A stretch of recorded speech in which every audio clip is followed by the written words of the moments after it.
Chapter 9 of The Wonderful Flight to the Mushroom Planet. Blast off!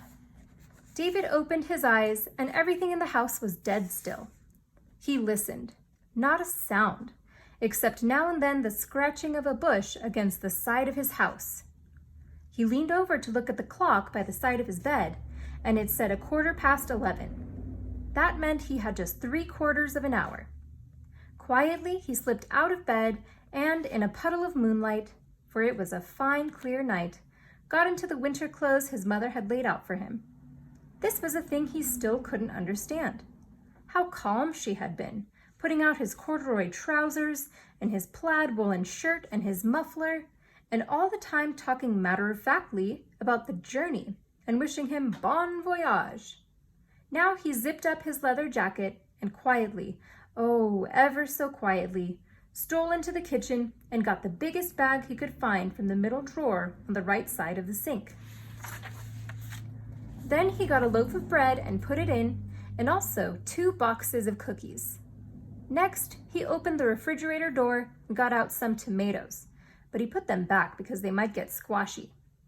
A head of celery, some carrots, a head of lettuce, 5 wienerwursts, a package of sliced ham, a package of sliced cheese, and some oranges. Then he opened the drawer under the refrigerator and got out 4 bananas and 6 apples. He looked in the bag, but his heart sank, for it didn't seem nearly enough for a voyage into space. So he opened the cooler and found a package of dates, a box of raisins, a cellophane bag of shelled nuts, another box of cookies, a bar of cooking chocolate, some candy, and a jar of peanut butter. That would have to do, David said to himself, even if they did starve before they got to Basidium. But he was terribly worried, so he got out the last loaf of bread from the bread bin. Then he started to pick up the bag. But how surprising! It would hardly budge. With a tremendous effort, he hoisted it up into his arms, staggered out the back door, and just made it out to John and Mrs. Pennyfeather's coop before he had to put it down again. Maybe it was all the winter clothes he had on that made the carrying of the bag so hard, because certainly there was scarcely enough food in it to last them out the first 500 miles. Then on he struggled, and there, at the bottom of the cypress path, was Chuck. He too was breathing heavily. "Couldn't find very much," hissed Chuck out of the shadows, "but I guess it'll have to do." David hoisted up Chuck's bag, and it was, if anything, weightier than his own. All the same, he felt gloomy. He wondered what it would be like to starve to death in the middle of space. Down at the cave, however, where they could just make out the soft glimmer of their spaceship snug inside, David got that tight feeling in the depths of his stomach that meant he was unbearably anxious for the adventure to begin. They put their bags down and went in. So, one on each side of the spaceship, they wheeled it down onto the sand. They wedged their heavy bags of food under the seats, and then, with much struggling and hauling and heaving, got the spaceship upended near a huge rock. The beach was flooded with moonlight,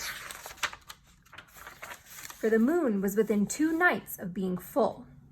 And in that clear, soft brilliance, the rock looked like an enormous, shaggy giant with some object from another world resting in its grasp. Shadows were deep black, and half-shadowed, half-revealed in its gleaming beauty, with its slim nose pointing straight upward, the spaceship seemed already eager to be free of the earth. It seemed almost alive, and to be tensely awaiting the moment of takeoff.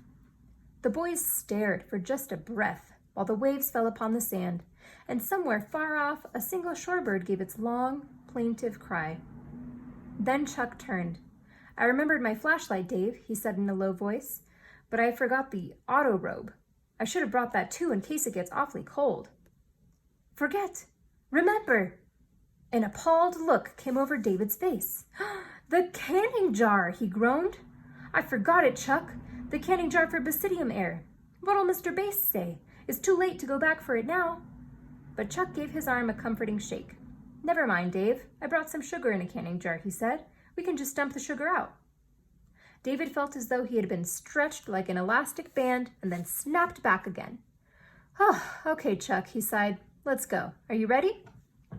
Chuck gave a look slow and solemn, all around the beach, and then up at his house as though he had an idea he might never see it again. "Yes," he said at last. "Yes, I guess I am." But just then, just as they were about to climb up the rock and get into the ship, David had another awful thought. "Chuck! The mascot!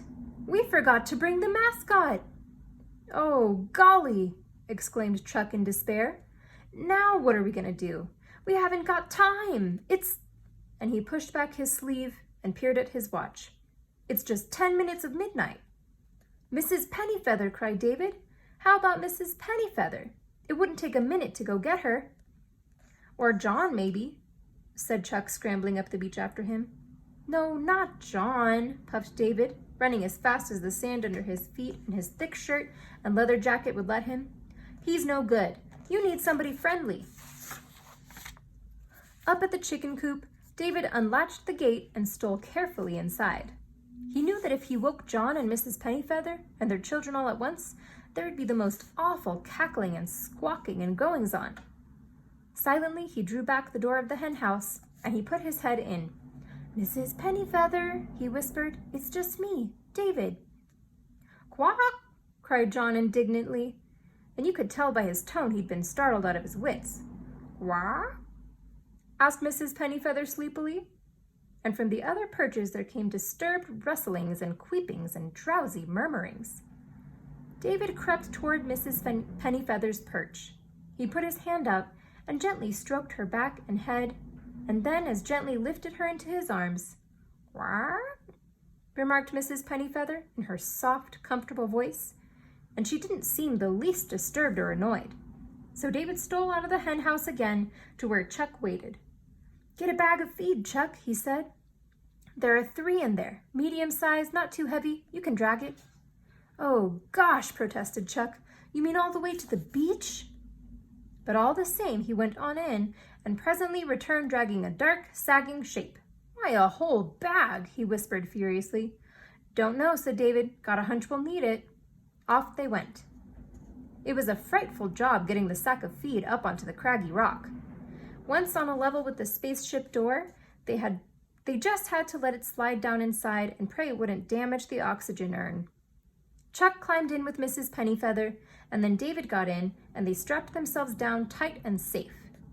"You'll just have to keep holding Mrs. Pennyfeather, Chuck, because when we get out far enough, she'll float around, and that might upset her. Now for the controls." He got Mr. Bass's paper out of his wallet, and by the glow of Chuck's flashlight, he read out the directions and set the controls accordingly. "There now. That puts us on the beam, on the, the right vector, and we don't have to worry." But then, just as David was folding up the paper again and putting it in his wallet, Chuck struck his hand to his head in horror. "Oh, oxygen!" he cried out. At once he put Mrs. Pennyfeather into David's arms, unstrapped himself, dropped down to the rear of the ship, and in a moment or two, there started up a small whistling like a peanut wagon. "Feep, feep," went the escape valve in the urn, and this small whistle kept up for the whole of their journey. Once more, Chuck strapped himself down. "Time, Chuck?" "Midnight precisely." And they grinned at one another because that was Mr. Bass's word. "Ready, Chuck?" "Ready," returned Chuck in a low voice. "Well then," said David, and his blood seemed to halt in its flight. "Let's go!" Now the boys crouched down as though they expected to be struck. David pulled back the stick and pressed the button, and with a roar and a great crackling burst of flame, the spaceship shot straight up, up, over the moonlit ocean. For a few seconds it was terrifying. Everything seemed to happen at once. First there was the blasting roar, and the boys were flung backward in their seats so violently by the forward impact of the ship that the breath was knocked out of them. And at the same time, poor Mrs. Pennyfeather lost her wits entirely, and she squawked and flapped and flew in their faces, beating her wings so wildly they were completely blinded by her. But then, as the spaceship shot smoothly upward, and there was nothing to be heard but the steady peeping of the oxygen urn, they got their breaths again, and Chuck collected the terrified and trembling Mrs. Pennyfeather. Gradually, their hearts stopped pounding, and they became calm. Now surely everything had been taken care of. Now at last they could look out of the window in peace and see how they were ascending straight and swift and sure into the blue, black, silent midnight skies. And there still hung the moon, David noticed in wonder, looking at them as serenely as though an absolutely unheard of event had not just taken place.